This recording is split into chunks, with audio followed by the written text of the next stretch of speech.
और ए के सिंह। और आज फिर हम अपने एलएलबी फर्स्ट सेमेस्टर क्लास करेंगे। और फर्स्ट सेमेस्टर में हम क्या देख रहे हैं, यानी कि आपका के 1001 का पेपर देख रहे हैं, जो कि है विधि शास्त्र का। ठीक है, विधि शास्त्र का हम पेपर कर रहे हैं। और विधि शास्त्र में हम क्या कर रहे हैं, आपके टॉपिक्स सारे कवर करते जा रहे हैं जो आपके कहीं ना कहीं एग्ज़ाम पॉइंट ऑफ व्यू से इम्पोर्टेंट है और एग्ज़ाम के पेपर्स में भी आ चुके हैं। तो चलिए समय व्यर्थ न करते हुए शुरू करते हैं आज का टॉपिक, यानी सामाजिक समयिकता का जो टॉपिक है उसे कवर करते हैं। और इससे पहले जितने भी टॉपिक हो चुके हैं उनको भी आपको ध्यान से देखते जाना है। सिंपल वे में आपको पढ़ाया जा रहा है। जितने भी इंग्लिश मीडियम स्टूडेंट्स हैं लॉ के, वो चैनल को सब्सक्राइब करिए, वीडियो को लाइक करिए, चैनल को सब्सक्राइब। और जितने भी आप सभी को चीज़ें कराई जा रही हैं उनको ध्यान से आपको देखना है, जिससे आप एग्ज़ाम में लिख सके। तो चलिए शुरू करते हैं। यानी सामाजिक समयिकता क्या है, सबसे पहले आपको ये पता होना चाहिए, और किस तरह से काम करती है, किस तरह से किस सिद्धांत पे आधारित है, तो ये आपको पता होना चाहिए। तो सामाजिक समयिकता फ्रांसीसी विधि शास्त्र लियोन डुगनाइट के विधि शास्त्र का आधारभूत सिद्धांत है। और यह सिद्धांत बताता है कि कानून की जो उत्पत्ति है संप्रभुता के उसके आधार पर नहीं, बल्कि व्यक्तियों के, समाज के सामाजिक तथ्यों के आधार पर अंतर्निहित हुई है। यानी कि सीधी बात ये कहता है कि कहीं ना कहीं सामाजिक समयिकता समाज पर आधारित है। ठीक है, वर्डिंग को उठाइए, क्योंकि विधि शास्त्र में या फिर लॉ में आपको वर्डिंग को थोड़ा सा ध्यान पर देना है, क्योंकि आप हो हिंदी मीडियम वाले स्टूडेंट। जब हिंदी मीडियम वाले स्टूडेंट शब्दों की गहराई को देखते हैं, भाई आप वही चीज़ पढ़ रहे हो जो आपको कहीं ना कहीं एक तरह से अपने एनवायरनमेंट में देखने को मिल रही है। देखिए, सामाजिक क्या है, यानी सामाजिकता की बात कर रहा है तो कहीं ना कहीं समाज से जुड़ा होगा, व्यक्तियों से जुड़ा होगा। तो सामाजिक तथ्यों पर अंतर्निहित व्यक्तियों की बात करता है, तो ये आपको पता होना चाहिए। यानी कि इसमें क्या कहा है, अगर हम आगे देखें, यह सिद्धांत बताता है कि कानून की उत्पत्ति किसी प्रभु की इच्छा से नहीं, बल्कि समाज के व्यक्तियों की अंतर्निहितता के सामाजिक तथ्यों से होती है। ठीक है, तो यही बात हम अभी कर रहे थे।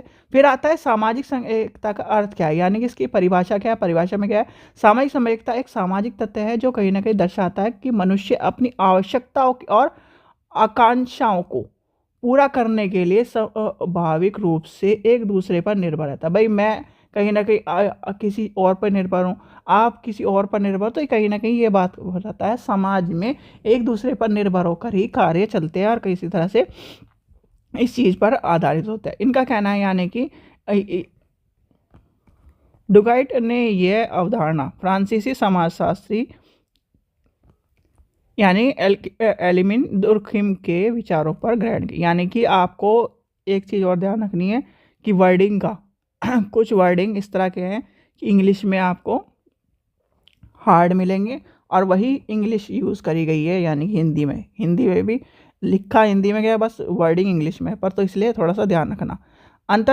यानी कि उसकी जो अंतर्निर्धारणकरण है और जो इस तरह की चीज़ें हैं, अंतर्निर्धारणकरण हो गया, यानी अंतर्निर्भरता हो गया, ये सब चीज़ें आपको ध्यान में रखनी है। फिर आती है, यानी कि इसके अंतर्निर्भरता के दो प्रकार बताइए। तो क्या है, समानता द्वारा समयिकता और श्रम विभाजित द्वारा समयिकता। तो दोनों आपको पता होना चाहिए। इसमें क्या है, समाज के जो समाज के पाए जाने वाली जो व्यक्ति हो, जैसे कि कोई ज़रूरत है, यानी कि ज़रूरत है, सरलता है, उनकी जो बात कह रहा है। अब इसमें डिफरेंस क्या है, यानी कि एक तो कहीं ना कहीं ये कहता है कि भाई एक जैसे हैं, वो अपनी ज़रूरतें एक जैसी पूरी कर लेते हैं। और दूसरे में क्या कहता है, श्रम विभाजन में कहीं ना कहीं यानी आधुनिकता, जटिलता और अलग अलग कार्य, अलग अलग सेवा आदान प्रदान की बात करता है, एक दूसरे से पर निर्भर होते हैं। जैसे कि किसान को डॉक्टर की और डॉक्टर को शिक्षक की आवश्यकता पड़ रही है। तो ये सब चीज़ें इसमें बताई गई हैं। ठीक है, कानून की वस्तुनिष्ठता का नियम, यानी कि जो objectives of rules of law की बात करी गई है, तो इसमें क्या, इसके अनुसार क्या कहा गया है, इन्होंने कहा है कि कहीं न कहीं जो कानून की वास्तविक स्रोत हैं वो बाध्यकारी, यानी कि बाध्यकारी शक्ति की बात कही गई है।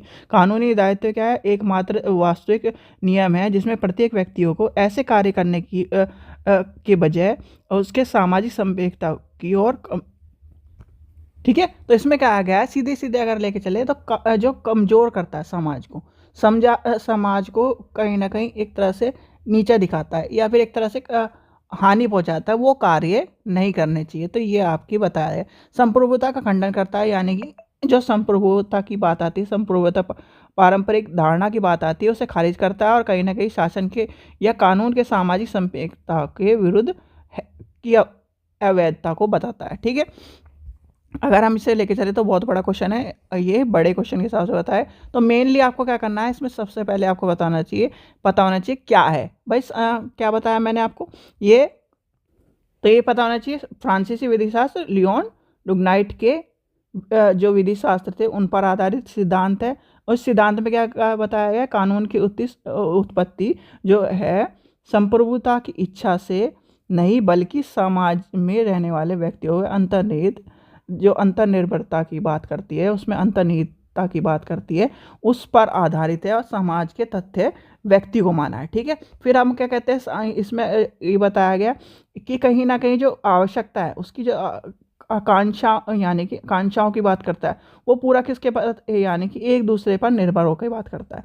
ठीक है। फिर इसके कहीं ना कहीं दो बात यानी कि दो प्रकार आएंगे, समानता द्वारा यानी कि समान जो व्यक्ति है उसकी बात आएगी, और श्रम विभाजन द्वारा यानी कि विभाजन के द्वारा। ठीक है। फिर ऑब्जेक्टिव्स क्या है, ऑब्जेक्टिव्स में आपके आ जाएंगे जितने भी जो कहीं ना कहीं इसके कानूनी दायित्व है, प्रत्येक व्यक्ति को ऐसे कार्य करने चाहिए यानी कार्य करने से बचना चाहिए जो कहीं ना कहीं समाज को हानि पहुंचाए, समाज को नीचा दिखाए, समाज की कहीं ना कहीं कमजोर करे। तो ये कहीं ना कहीं आपको ध्यान रखना ठीक है।